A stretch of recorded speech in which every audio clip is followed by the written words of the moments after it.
Hello guys, कैसे हैं आप सभी। सो गाइस, आज का ये video fill in the blank से वीडियो नंबर 9 है। इससे पहले की वीडियो मैं आपको प्रोवाइड करा चुका हूँ। ये है आपका वीडियो नंबर 9 जो कि है यूट्यूब पर सबके लिए लाइव, जहाँ हम लोग बात करेंगे आज 351 सेंटेंस से 400 तक की। ईच वीडियो में हम लोग 50 सेंटेंस सोल्व करा रहे हैं, लेकिन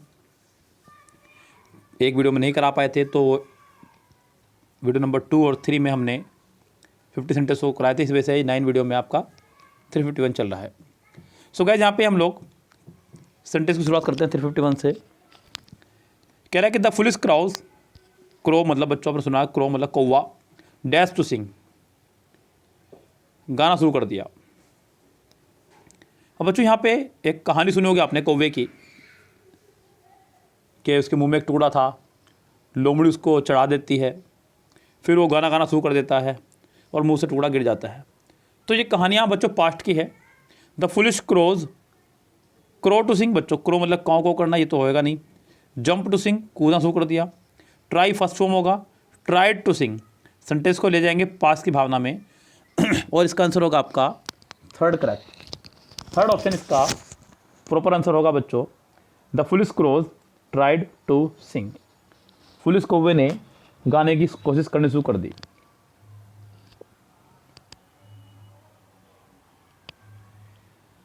to slant in defending their individual right of sovereignty under the articles of confederation, the newly formed states dash constantly। यहाँ ये सेंटेंस आपका फंसा है वोकेबलरी बेस्ड। अच्छी वोकेबलरी आपके पास होगी तो आप इस सेंटेंस को कर पाएंगे, अन्यथा नहीं। जैसे कि पहला सेंटेंस है अपोलोजाइज। क्या बच्चों आपका अपोलोजाइज, अपोलोजाइज मतलब होता है बच्चों ये क्षमा मांगना, क्षमा याचना करना। यह आपका एक वर्ब है, तो यहाँ ये इसका आंसर नहीं होगा बच्चों। The newly formed state constantly, वो स्टेट करता रहा, मतलब एक तरह से यहाँ पे शिकायत या तकरार करने से संबंधित वर्ड चाहिए आपको, तो क्षमा मांगने से नहीं होगा वर्ड। अगला आपका डिग्रेस। डिग्रेस मतलब जब भी किसी वर्ड का आगे आ जाएगा आपका डी आई या फिर डी ई, समझो बात हो रही है किसी चीज़ को कम करने की, तो डिग्रेस मतलब होता है बच्चों मेन पॉइंट से हट करके कहीं और मुद्दों पर भटकते हुए रहना। तो मतलब मेन पॉइंट से हट के बात करना, कुल मिला के बात ये है। नेक्स्ट है आपका कन्फर्म, CONFER मीन्स परामर्श देना, स्क्वेबल्ड तकरार करना, और यही इसका आंसर होगा करेक्ट, मतलब बहस करना एक तरह समझ सकते हैं आप। तो बहस करता रहा कॉन्स्टेंटली, लगातार बहस करता रहा। यहाँ इसका आंसर आपको हो जाएगा fourth correct. His conduct means behaviour is bad and is not honesty is not dash suspicion. उसका जो बिहेवियर है बहुत बैड है, and is honesty is not dash suspicion, तो उसकी ऑनेस्टी जो है डैश से परे है। अब बच्चों यहाँ पे अबव ऊपर, बियॉन्ड मतलब परे, तो यहाँ पे बियॉन्ड ही आपका आंसर होना चाहिए करेक्ट। अंडर मतलब नीचे और इन माने नीचे, तो ये होंगे नहीं। अंडर आपका किसी चीज़ के छाव के अर्थ में लगता है, नीचे के लिए जब आप ऐसे बैठे हों, और इन मतलब किसी चीज़ के अंदर, लेकिन स्टेबिलिटी के लिए, नॉट मोशन अवस्था के लिए। स्टेबिलिटी मतलब स्थिरता के भाव के अर्थ में आता है आपका। तो यहाँ पे ये दो ऑप्शन आपके नहीं होंगे। अबव मतलब ऊपर की स्थिति में, इसका आंसर हो जाएगा आपका बियॉन्ड, यानी कि पर है, संदेहात्मक से परे था। His true feeling manifested themselves in her sarcastic remarks, only then was her dash revealed। His true feelings, उसकी जो ट्रू फीलिंग्स थी, manifested themselves in sarcastic remarks, sarcastic remarks की तरफ उन्होंने ध्यान दिया। only then, केवल तब, was her dash revealed, तो तब जाकर उसकी डैश रिवील हुई। तो सार्केज्म पहला वर्ड है यहाँ पे आपका, जो कि है नाउन, जिसका मतलब होता है गलत, मतलब एक तरह से बात के अंदर बात कह देना, यानी कि मजाक कहना, कुल मिला के बात ही है। व्यंग। चाम, नेक्स्ट वर्ड है आपका चाम, यानी कि शानदार, और स्वीटनेस मतलब मधुरता, बिटरनेस मतलब कड़वापन। तब तक अगर उसका कड़वापन लोगों के सामने आया, उसकी द्वेष भावना लोगों के सामने आई। मैनिफेस्ट मतलब व्यक्त करना। तो his true feeling, her true feeling manifest themself in a sarcastic. तो उसकी जो फीलिंग थी वो लोगों के सामने हुई सार्केस्टिक रिमार्क के साथ में।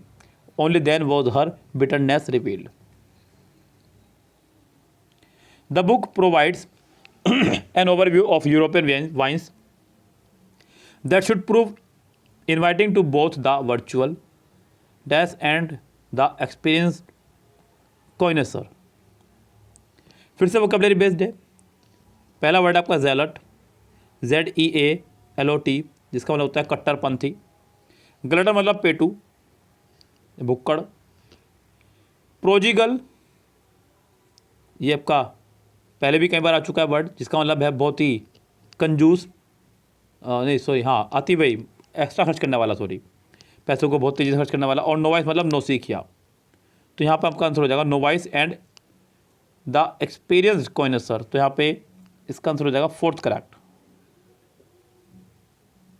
The sun is shining brightly, please dash the light. तो सूरज चमक रहा है, लाइट डैश कर दीजिए। बच्चों जब सूरज निकल रहा है तो लाइट को बुझाना पड़ता है। तो बच्चों लाइट बुझाने के अर्थ में लगाते हैं पुट आउट। पुट ऑन पहनना, टेक ऑफ उड़ना, पुट ऑफ उतारना। तो बच्चों पुट आउट द लाइट यानी कि लाइट बंद कर दीजिए या फिर लाइट बुझा दीजिए। तो ये आपका आंसर हो जाएगा करेक्ट, फोर्थ ही correct. This practice was broad dash to prevent certain abuses. This practice was broad dash. बच्चों ये आपका फ्रेजल वर्ब है, ब्रिंग है असली वर्ड, तो ब्रिंग से जुड़ते वर्ड बनाएंगे। पहला है ब्रिंग डाउन, किसी चीज़ को कम करना, ब्रिंग डाउन करना। अगला है ब्रिंग ऑफ, पूरा करना किसी चीज़ को। ब्रिंग अबाउट, उत्पन्न करना। और ब्रिंग इन, पेश करना। तो इसका आंसर आपको हो जाएगा bring in correct. This package वो सपोज्ड डैश यस्टरडे। सेंटेंस में आया है आपका यस्टरडे, मीन्स पास्ट की भावना में सेंटेंस जा रहा है, तो आप इसे पास्ट की सेंस में ही लेके जाएंगे। दिस पैकेज वो सपोज्ड, बच्चों ये वर्ब है आपकी, वर्ब से वर्ब को कनेक्ट करने के लिए इस्तेमाल करते हैं हम टू का। सेंटेंस है पैसिव भावना में, तो आप पैसिव में ही रखेंगे इसको। To be delivered, to be delivered yesterday. To be delivering आप नहीं कर सकते, सेंटेंस कंटिन्यूस भावना में चला जाएगा। Have been delivered, sentence present में रह जाएगा। और टू डिलीवर, ये भी सेंटेंस को प्रेजेंट में रखेगा। पास्ट में ले जाने के लिए सेंटेंस को सिर्फ सेकंड ही आंसर है आपका correct. This man was an accomplice dash the thief. बच्चों अकम्प्लाइज का मतलब होता है किसी का जुर्म में साथ देना, किसी का गलत काम में साथ देना, अकम्प्लाइज। लेकिन यहाँ पे बच्चों एक फिक्स है, अकम्प्लाइज के साथ में एक फिक्स प्रीपोजिशन चलती है आपकी, वह है आपकी विद, क्योंकि आगे वैसे भी नाउन खड़ा हुआ है काउंटेबल। मैंने आपको बताया है विद का यूज़ हमेशा करते हैं काउंटेबल नाउन के साथ में। जब भी काउंटेबल नाउन होगा तब आप विद का इस्तेमाल करेंगे, अन्यथा आप इन का इस्तेमाल कर सकते थे यहाँ पे। लेकिन बच्चों यहाँ पे काउंटेबल नाउन होने की वजह से आप विद का इस्तेमाल करेंगे। सेंटेंस का आंसर होगा with correct. The sick units are detached dash the main group of companies. The sick unit are detach. बच्चों जब भी किसी को कोई काम मना करने के अर्थ में हो रहा हो, रोकने के अर्थ में हो रहा हो, तो हम लोग हमेशा उसके साथ में फ्रॉम का इस्तेमाल करते हैं। एब्सटेन, रिफ्रेन, प्रोहिबिट, इस तरह के शब्दों के साथ में हम लोग सभी के लिए फ्रॉम का इस्तेमाल करते ही करते हैं बच्चों। तो यहाँ पे आपका आंसर हो जाएगा फ्रॉम ही correct. The sick units are detached from the main group of companies. तो जो सिक यूनिट थी उनको अलग रखा गया है मेन ग्रुप ऑफ कंपनीज से। तो यहाँ पे अलग रखने के अर्थ में, किसी को किसी से अलग करने के अर्थ में हम यहाँ पे फ्रॉम का इस्तेमाल करेंगे। सेंटेंस का आंसर होगा सेकंड करेक्ट। हालांकि बच्चों ऑफ का मतलब भी सेपरेशन के लिए होता है, लेकिन यहाँ पे फिक्स प्रीपोजिशन के फंडे की वजह से आ गया आपका। बाकी विद यहाँ नहीं आ सकता था और बाय नहीं आ सकता। तो विद का मतलब होता है किसी के साथ रखना, और बाय मतलब किसी के द्वारा या फिर तक के अर्थ में। अरेना Anna is not popular, she has dash friends. Anna जो है ज़्यादा पॉपुलर नहीं है, उसके बहुत ही कम फ्रेंड है। बच्चों फ्यू, अब फ्यू, लिटिल, द लिटिल तो आपका नहीं आएगा, क्योंकि आपके आते हैं अनकाउंटेबल नाउन के लिए। लिटिल और अ लिटिल दोनों ही आपके अनकाउंटेबल नाउन के लिए आया करते हैं, ये आपके नहीं आएंगे। अब फ्यू मतलब थोड़े बहुत, फ्यू मतलब ना के बराबर। अन्ना इज़ नॉट पॉपुलर, सेंटेंस आपका नेगेटिव वे में जा रहा है तो नेगेटिव वे में सेंटेंस को जाने की वजह से यहाँ पे फ्यू लगाएंगे। अगर सेंटेंस अफर्मेटिव वे में होता तो आप अ फ्यू लगा सकते थे, लेकिन अभी फिलहाल अ फ्यू आपका नहीं आ सकता है। यहाँ पे आपका आंसर होगा सिर्फ फ्यू, उसके बहुत ही ना के बराबर मित्र हैं, ये कहना चाह रहा है। She had always hoped that her daughter would become dash doctor, उसको हमेशा से उम्मीद है कि उसकी डॉटर जो है डॉक्टर बन जाएगी। तो बच्चों यहाँ पे आप एक इंडेफिनेट प्रोनाउन के तौर पर दा तो नहीं लगा सकते क्योंकि दा डेफिनेट कर देगा, और एन आप नहीं लगा सकते बिकॉज वाउल्स नहीं है। एन आपका आता है बच्चों उनसे पहले जिनकी ध्वनि वाउल्स के जैसी हो रही हो, तब उनसे पहले डॉक्टर की ध्वनि आपके वाउल से नहीं कॉन्सोनेंट से है, इसलिए यहाँ पे इसका आंसर होगा अ करेक्ट, यानी कि थर्ड ऑप्शन हो जाएगा इसका correct. Due to heavy rains water had dash in the low lying areas, heavy बारिश की वजह से वाटर जो है इकट्ठा हो गया बच्चों, क्या हो गया है वाटर आपका इकट्ठा हो गया है। गैदर्ड इकट्ठा होने के लिए लगाते हैं लेकिन पानी के लिए नहीं, लोगों के लिए भी, और ये असेंबल्ड भी लोगों के लिए आता है। एंटर मतलब किसी चीज़ के अंदर एंटर कर जाना, लेकिन एंटर के साथ में कोई प्रपोजिशन आपकी नहीं चला करती है बच्चों, इसलिए आप एंटर नहीं लगा सकते बिकॉज प्रपोजिशन वहाँ पहले से ही मौजूद है, आप उसे नहीं हटा सकते, इसलिए आपको मजबूरी है कि आपको ये वर्ड हटाने होंगे। अब आपके पास सिर्फ सेकंड ऑप्शन के अलावा स्टैग्नेंट मीन्स रुकना के अर्थ में आपको लगाना होगा, इसके अलावा और कोई ऑप्शन आपके पास नहीं बचता है बच्चों। Many people who dash practicing photography as a hobby turn it eventually into a livelihood, कई लोग जिनका सिर्फ फोटोग्राफी एक शौक था उन्होंने अपनी इसको आजीविका बना दिया। Many people who dash photography as a hobby, अब यहाँ पे ऑप्शन देखेगा, अगर मैं यहाँ पे 364 में प्रेफर लगाना चाह रहा हूँ, मतलब जिसका मन कर रहा है प्रेफर लगाने के लिए, तो यहाँ पे एज की वजह से ही नहीं आएगा, प्रेफर के साथ में कभी भी एज आपका नहीं आया करता है, तो यहाँ पे प्रेफर था सही, अगर यहाँ पे एज ना होता तो सेंटेंस का आंसर ये तो हुआ इससे बाहर। रिज्यूम मतलब यहाँ पे ये रिज्यूम मतलब किसी को फिर से आराम करना, तो ये फिर से आराम करने की बात नहीं हो रही है। इम्प्लाई मतलब किसी का कोई परिणाम निकलना, लेकिन इम्प्लाई के साथ में आपका एज नहीं आएगा, और साथ में आपको टू चाहिए था प्रपोजिशन एक पक्का, तो ये भी नहीं आएगा। स्टार्ट ही आपका आएगा, क्योंकि बच्चों एक कारण और भी है, ये कुछ वर्ड है हमारे पास में जैसे कि स्टार्ट का उल्टा एंड, यस, स्टॉप का उल्टा बिगिन, इनके पास हमेशा आईएनजी फॉर्म आया करती है, और यहाँ पे ये आईएनजी फॉर्म में ही था प्रैक्टिसिंग, तो ये आईएनजी फॉर्म की वजह से मैंने यहाँ पे स्टार्ट लगाया, एक कारण इसका ये भी रहा बच्चों, तो इसका आंसर आपका हो जाएगा fourth correct. She is dash of lizard, वह लिजर्ड से डरती है बच्चों, लिजर्ड बोलते हैं छिपकली को। She is fearful, she is frightened, she is afraid, या फिर सी इज टेरिफाइड। बच्चों फियरफुल आप लगा सकते थे यहाँ पे, लेकिन आगे ऑफ की वजह से ही काम खराब हो गया बच्चों, क्योंकि यहाँ पे सी इज अफ्रेड, वह डरती है ऑफ लिजर्ड, तो यहाँ पे अफ्रेड के साथ में आपका ऑफ बिल्कुल फिक्स हो जाएगा, तो आप लगा सकते हैं बच्चों। हालांकि ऑफ आप सबके साथ लगा सकते हैं, यहाँ पे सभी के साथ में ऑफ आ सकता है, लेकिन यहाँ पे अफ्रेड एक व्यक्ति के लिए, क्योंकि ये बताना चाह रहा है कि वह डरपोक है, वह डरपोक है। She is afraid, she is fearful, ये एडजेक्टिव की तरह काम कर रहा है, लेकिन फिर आगे ऑफ लिजर्ड के साथ में इसका सही फॉलो नहीं बन पा रहा था। His path was beset dash difficulties, अब यहाँ पे ये भी फिक्स प्रपोजिशन है बच्चों, बी सेट के साथ में आपका फिक्स प्रपोजिशन चलता है with correct, beset with मतलब सजाना या घेर लेना। His path was beset with difficulty, यानी कि उसके रास्तों को जो है कठिनाइयों ने घेर रखा है, इसका आंसर आपका हो जाएगा सेकंड पूरी तरह से correct. The plan is Rath considering, think it dash carefully, plan जो है समझने लायक है, उसके ऊपर बड़ा दिमाग जोड़ कर विचार करना। तो बच्चों प्लान के ऊपर की बात हो रही है, क्योंकि ये रथ कंसीडरिंग है, समझने लायक है, तो इसलिए इसके ऊपर जरा थोड़ा ध्यान से सोचना। तो बच्चों ओवर आपका आएगा कन्फर्म, यहाँ पे think over.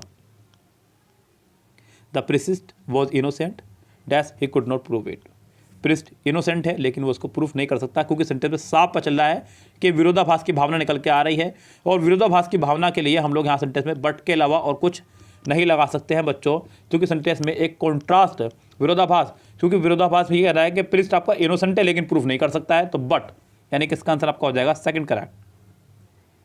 A group of agitator मतलब हिंसात्मक लोगों का समूह, dash the mob to break down, उन्होंने भीड़ को डैश कर दिया बच्चों। जो हिंसात्मक लोगों का समूह होगा वो भीड़ को डैश ही करेंगे बच्चों। विश मतलब चाहना, एक्साइटेड मतलब उत्सुक होना, थ्रेटन मतलब प्रताड़ित करना, इंसाइटेड मतलब उकसाना। तो बच्चों इंसाइट कर दिया उन्होंने, भीड़ में और आग लगा दी, मतलब भड़काना, किसी को उत्तेजित करना, क्योंकि वो थे एगिटेटर्स, उनका काम ही यही था। यहाँ पे आंसर आपका होगा fourth correct. Turn the light dash before you go to bed. बच्चों अब आप खुद सोचिए, बेड पर जाने से पहले यानी कि सोने जाने से पहले आप लाइटों को ऑन करते हैं या off? Turn the light off, turn the light off यानी कि लाइट्स को ऑफ करना है before you go to bed. On नहीं आएगा और आउट नहीं आएगा, डाउन नहीं आएगा। आगे देखिएगा, there is no dash evidence to support your assertion.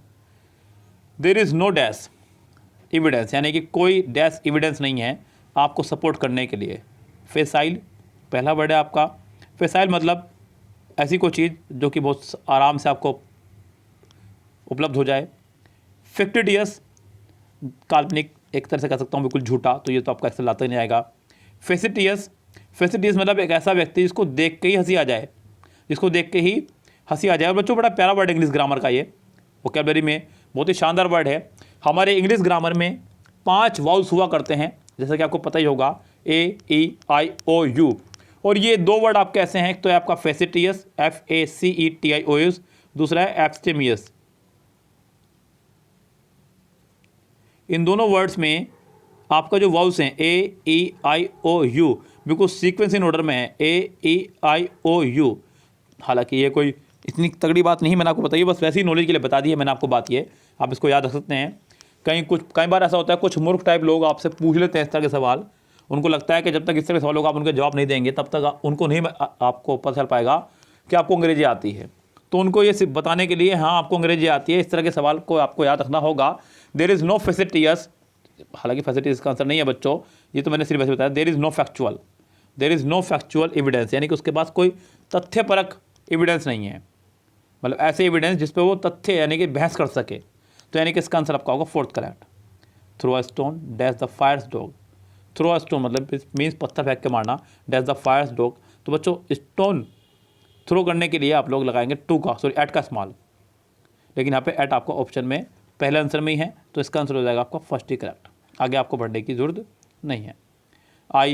Is not learning superior dash wealth. बच्चों यहाँ पे मैं आपको पहले बता चुका हूँ, जितने भी हमारे पास वर्ड हैं जिनके आखिरी में आपका आ रहा है IOR, जैसे कि superior, junior, senior, prior, exterior, बच्चों इस तरह के शब्दों के साथ में आप हमेशा फिक्स प्रीपोजिशन लगाते हैं टू। आपने ये चीज़ एडजेक्टिव में पढ़ी होगी बच्चों, एडजेक्टिव आपको पढ़ाया गया है पेड कोर्स में भी और यूट्यूब पे भी। तो इस तरह शब्दों के साथ में हमेशा हमेशा हमेशा टू का ही इस्तेमाल करते हैं, तो बच्चों यहाँ पर टू ही आपका आएगा। Since she is a teacher of language, one would not expect her to be guilty of a dash. तो जैसे कि वो एक टीचर है लैंग्वेज की, यहाँ पे वन वुड नॉट एक्सपेक्ट, कोई उम्मीद नहीं कर सकता, her to be guilty of a dash, to be guilty of a dash. और बच्चों बात है कि वो टीचर है लैंग्वेज की। तो पहला वर्ड है सेकिज्म, CSHISM, ये आपका नहीं हो सकता है इसका आंसर। यहाँ पे ग्रामर से संबंधित एरर नहीं करेगी, ये कहना चाह रहा है। और इसके लिए जो प्रॉपर आंसर आपके पास में है तो वो है आपका सोलिज्म, यानी कि third correct. The pilot was not feeling so well before he dash in his helicopter. Pilot अच्छा महसूस नहीं कर रहा था बिफोर ही डैश, बच्चों before he dash in his helicopter, अपने हेलीकॉप्टर को उड़ाने से पहले। तो बच्चों टुक ऑफ, हवाई जहाज को उड़ाने के लिए हम लोग लगाते हैं टुक ऑफ, टेक ऑन या फिर टुक ऑफ। आगे जो हो रहे फ्रेजल वर्ड उनको देखिएगा। पहला वर्ड है take, took away. Took away मतलब किसी चीज़ को दूर ले जाना, बाहर करना। टुक ओवर, टुक ओवर है आपके पास में, मीन्स एक तरह से किसी चीज़ को ग्रहण करना, अपने अंदर लेना। और टुक ऑफ उड़ान भरना, टेक ऑफ से बना है आपका ये।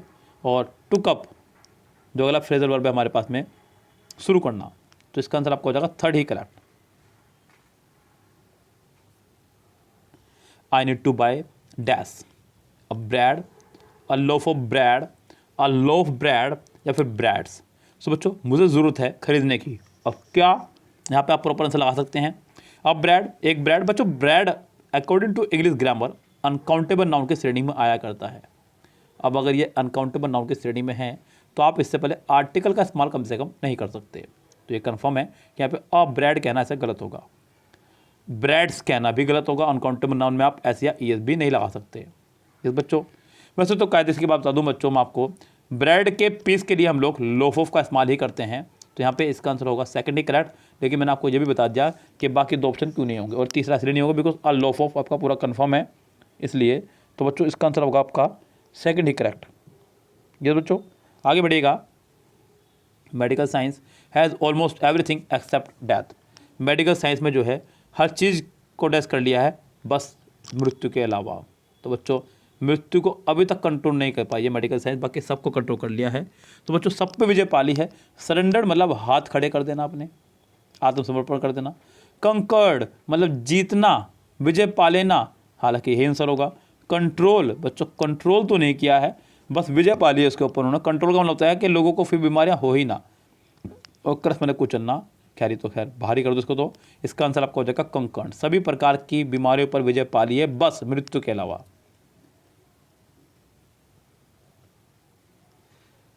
To try to solve a problem without inquiring into the problem is like taking a course of treatment without dash the disease. Try to solve a problem को solve करना without inquiring into the problem, बिना problem को पूछे, is like taking a course of treatment without dash the disease. ये बिल्कुल इस तरह से है कि taking a course of treatment without dash a disease, without dash a disease, without curing, जी नहीं, विदाउट प्रिस्क्राइबिंग, विदाउट डायग्नोइजिंग, मतलब बीमारी को पहचाने बिना उसका इलाज करना शुरू कर देना। किसी की प्रॉब्लम को हल करना उससे बिना पूछे, बिल्कुल ऐसा समझो जैसे किसी की बीमारी को जाने बिना उसका इलाज करना शुरू कर देना। तो इसका आंसर आपका हो जाएगा थर्ड करेक्ट। ये एक तरह की कहावत टाइप हो गया बच्चों, सेंटेंस रहा ही नहीं, एक कहावत हो गया आपकी। कह रहा है कि student are not prepare dash that kind of question. Student जो है तैयार नहीं थे डैश काइंड ऑफ क्वेश्चन के लिए। तो लिए की भावना यहाँ पर सुनाई दे रही है आपको।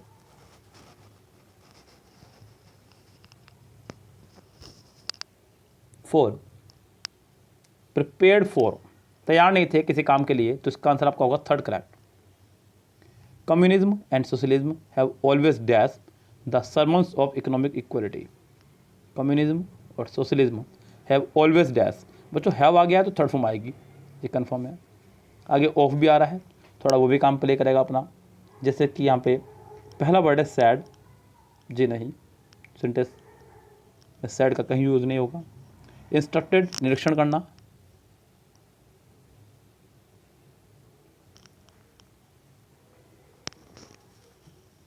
बात हो रही है बच्चों सरमन्स की। सरमन्स बोलते हैं बच्चों उपदेश देने को। किसको बच्चों? उपदेश देना, किसी को प्रवचन देना। और प्रवचन देने के अर्थ में हम लोग प्रीच का इस्तेमाल करते हैं। तो बच्चों यहाँ पे प्रीच्ड के साथ में ऑफ भी आया करता है, वो भी है आगे। तो सेंटेंस का आंसर आपका हो जाएगा third correct. Robert dash Ali of his support. Robert ने अली को डैश किया उसकी मदद के लिए। एश्योर मतलब यकीन दिलाना, किसी को एश्योर्ड किया। एंश्योर मतलब आश्वस्त करना। इंश्योर ये बीमे संबंधित है।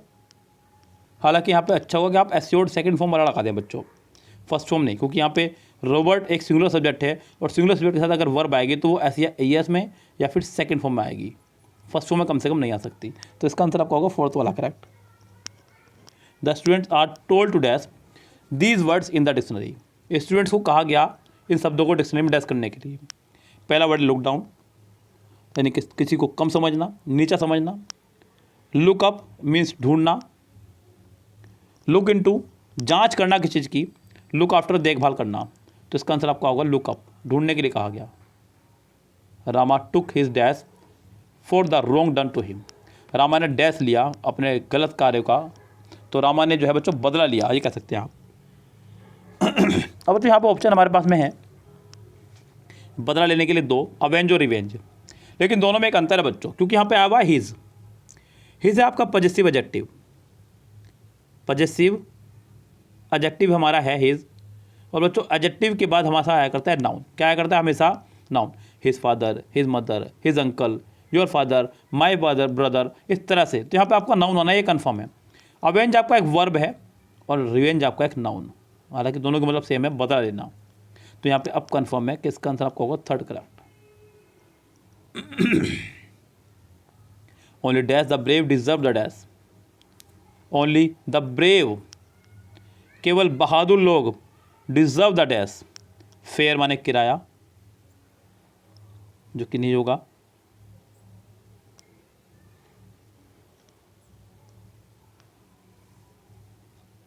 फ्लेयर एक तरह का धधकना किसी चीज़ का, फ्लेयर मतलब किसी के अंदर कोई जो पैदाइशी गुण हो, तो इसका आंसर होगा fair. You can not loss what you dash had, आप कुछ भी चीज़ लॉस नहीं कर सकते। What you dash had, what you dash had, what you once had, what you always had, what you never had, what you have had. You can not loss, आप उस चीज़ को खो नहीं सकते जो आपके पास कभी थी ही नहीं, क्योंकि जब आपके पास कभी थी ही नहीं तो आप उसे खोएंगे क्या। बच्चों दूसरी बात ये एक कहावत भी है, इसे बोलते हैं प्रोवर्ब्स, और जब सेंटेंस में प्रोवर्ब का इस्तेमाल हो तब आपके हाथ पैरों का काम करना हो जाएगा बंद। जैसा उसने कहा है वैसा ही उसका यूज़ रहेगा। इसका आंसर आपको होगा 30 correct. We should go dash doing more good than harm, we should go dash phrasal verb पर डिपेंड है। वी शुड गो ऑन पहला फ्रेजल वर्ब है, गो ऑन मतलब जारी करना, जारी रखना। गो अबव मीन्स किसी चीज़ से परे जाना। गो अबाउट कोशिश करना, और गो टू तो खैर नहीं आएगा। We should go about, we should go about. So यहाँ पे we should go about means कोशिश करना, तो यहाँ पे आंसर हो जाएगा 3rd करेक्ट। When we got home last evening, we found that the guest dash jazz, जो भी था। तो यहाँ पे सेंटेंस हमारा चल रहा है पास्ट इंडेफिनिट में, पास्ट इंडेफिनिट में। आप सेंटेंस को अगले हिस्से को बनाएंगे परफेक्ट में। कह रहा है कि जब हम घर पहुँचे कल रात हमने पाया कि गेस्ट जा चुके थे। ये कहना चाह रहा है हैड अराइव्ड, सॉरी आ चुके थे, नॉट जा चुके थे। तो बच्चों यहाँ पे द गेस्ट के लिए हैव तो वैसे भी लगा सकते, इज़ अराइविंग भी नहीं, तो हैड अराइव्ड पहुँच चुके थे। 88 देखिएगा, neo colonialism is dash that persist even after the demise of the formal colonization all over the so called third world. A monster, a devil, a Satan, an imp। ये बड़े प्यारे प्यारे शब्दों का इस्तेमाल किया गया है। नियो कॉलोनियलिज्म इज डैश, एक डैश है। यहाँ शब्द जो हैं सारे बच्चों ये डरने डराने वाले संबंधित वर्ड हैं। पहला वर्ड है मोस्टर मीन्स शैतान type. New colonialism is a monster that persist even after the demise of the formal colonization all over the so called third world. Devil माने राक्षस।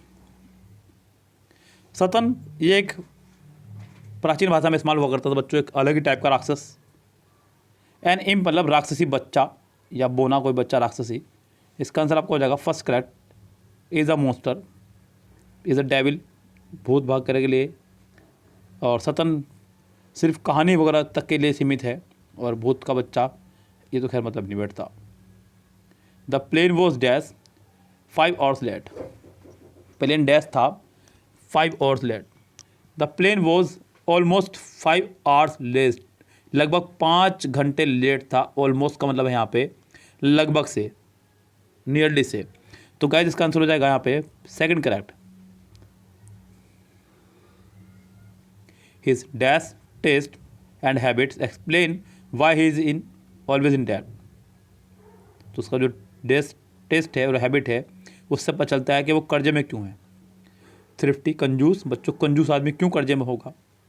एक्स्ट्रा वजह मतलब उसका खर्चीलापन, तो उसके खर्चीलेपन से ही पता चलता है कि वो कर्जे में क्यों है। अपनी आय से ज़्यादा जो लोग खर्च करते हैं वो अक्सर इस तरह की समस्याओं में पड़ते हैं। मॉडरेट नियंत्रित, और जुडिशियस कानूनी तहत ये न्याय संगत sorry. We offer dash to all who ask, we offer dash हम सबको डैश करते हैं। पहला वर्ड है काउंसिलर, COUNCILLOR, मतलब ये बच्चों एक वर्ड होता है बच्चों, आपके मोहल्ले पड़ोस में भी ये चीज़ चुनाव होते हैं। काउंसिलर का मतलब सभासद के, पार्षद के, उन्हें बोलते हैं काउंसिल। काउंसिल भी एक परिषद है, सभा ही है। काउंसलर मतलब परामर्श देने वाले, और काउंसल मतलब परामर्श। तो वी ऑफर काउंसल, हम लोग सबको परामर्श देते हैं जो भी हमसे पूछता है। इसका आंसर आपका होगा fourth correct. His and her talents are dash, वो और उसका talent. His and her talents are dash. बच्चों यहाँ पे थोड़ा सा ये कन्फ्यूजनेबल है कि यहाँ पे खाली हिज लगा के सेंटेंस को बनाया, और यहाँ पे हर के लिए हर के लिए तो नाउन है, लेकिन हिज के लिए नाउन यहाँ पर नहीं है। तो यानी कि ये कहना चाह रहा है कि हिज टैलेंट और हर टैलेंट, यानी कि दो लोगों की बात हो रही है, किसी आदमी की और किसी औरत की, किसी लड़के की और किसी लड़के की, यानी कि उस लड़के का टैलेंट और लड़की का टैलेंट आर डैश, डैश एक दूसरे के। अब वो क्या है एक दूसरे के? कॉम्प्लीमेंट्री, यानी कि एक दूसरे के बिल्कुल पूरक, एक इधर है तो दूसरा उधर। अगला है कम्प्लीमेंट्री, ये प्रशंसनात्मक है, प्रशंसा से जुड़ा वर्ड है। कम्प्लीमेंटिंग नाउन हो जाएगा। और कॉम्प्लिकेटिंग मतलब जटिल। इसका आंसर आपको होना चाहिए फर्स्ट ही correct. The two families have been engage in a bitter dash for the past 2 decades। दो फैमिलीज जो हैं उनके बीच में एक बहुत ही काफ़ी लंबे समय से बिटर डैश है। पहला वर्ड है फेड, FAUD, झगड़ा या बैर। बच्चों एक ऐसा झगड़ा जो बरसों चलता आ रहा हो, मीन्स कुल बैर, जिसको बोलते हैं कुल बैर, मीन्स पारिवारिक झगड़े, कुल बैर। तो ये आपका आंसर हो सकता है करेक्ट। आर्ग्यूमेंट बहस, क्वारल माने झगड़ा, फाइट माने झगड़ा। इसका आंसर यही होगा बच्चों करेक्ट, क्योंकि पिछले 2 शताब्दियों से, 2 दशक से, यानी कि 20 सालों से तो ये पारिवारिक झगड़ा ही हुआ। We always dash your team at cricket. हम ऑलवेज डैश करते हैं तुम्हारी टीम को क्रिकेट में। वी ऑलवेज ओवरकम, किसी के ऊपर हावी होना। बीट मतलब हराना। बच्चों यहाँ पे सिर्फ हार जीत की बात हो रही है, हावी होने से नहीं मतलब है। तो बच्चों we always beat your team, हम हर बार बीट करते हैं तुम्हारी टीम को। यहाँ पे डिफीट भी ना आ सकता, कंकर मतलब जीतना भी नहीं। तो आंसर हो जाएगा सिर्फ सेकंड करेक्ट।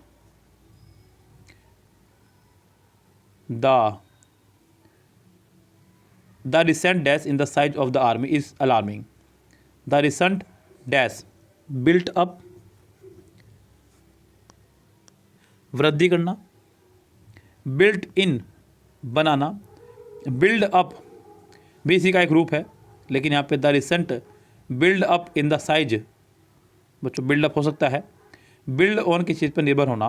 बच्चों बिल्ड अप आपका हो जाएगा थर्ड फॉर्म, और वर्ब की थर्ड फॉर्म कभी भी विदाउट हेल्पिंग वर्ब नहीं आ सकती है, इसलिए ये नहीं होगा। आपका आंसर थर्ड ही होगा करेक्ट, बिकॉज दोनों सेम ही हैं, बस इनकी वर्ब की फॉर्म की दिक्कत है। इसका आंसर आपका हो जाएगा third correct. Please dash that the lights are switch off a night. मतलब कह रहा है कि पक्का बताइए कि आपने लाइट बंद कर दी है या नहीं। प्लीज़ इंश्योर, ये इंश्योरेंस वाला है आपका इंश्योर। एश्योर किसी को यकीन दिलाना, इंश्योर सुनिश्चित करना। तो इसका आंसर आपका होगा थर्ड करेक्ट। तो ये हो गया आपका आंसर करेक्ट। अगला वर्ड है बच्चों आपका a well read man is quick to catch literary dash. Well read मतलब पढ़ा लिखा व्यक्ति, is quick to catch dash, तो वो बहुत जल्दी कैच कर लेता है एल्यूजन मतलब संकेतों को। इल्यूजन मतलब भ्रम, डेल्यूजन भी एक तरह का भ्रम टाइप ही है बच्चों, और डाइवर्जेंस बटना की चीज़ का। तो इसका आंसर हो जाएगा फर्स्ट करेक्ट। और dog is a dash animal, एक डॉग जो है डैश एनिमल है। बच्चों जब भी किसी वर्ड का आपके आखिरी में आ जाए PAD, पैड, मतलब बात हो रही है पैरों की। किसकी बात हो रही है? पैरों की। और क्वाड्र मतलब 4, तो क्वाड्रापैड मतलब 4 पैर वाला जानवर है, ये कहना चाह रहा है। तो यहाँ पे ये आंसर हो जाएगा आपका 4 पैर वाले के लिए क्वाड्रूपैड, यानी कि फर्स्ट ही correct. 399 the student was punished for his dash. Student को पनिश किया गया अपने डैश की वजह से। इम्प्रूडेंस उदंडता के लिए, प्रूडेंस मीन्स ऊंचा, मोडेस मतलब निर्दोष। यहाँ पे आपका कौन सा आंसर? पहला ही correct, imprudence. My father was too dash to push the heavy door. मेरे पिताजी इतने डैश हैं कि वो हैवी डोर को नहीं डैश कर सकते। वॉज टू फीबल, बच्चों इतने कमज़ोर हैं कि वो हैवी डोर को पुश नहीं कर सकते। तो too feeble to push the heavy door.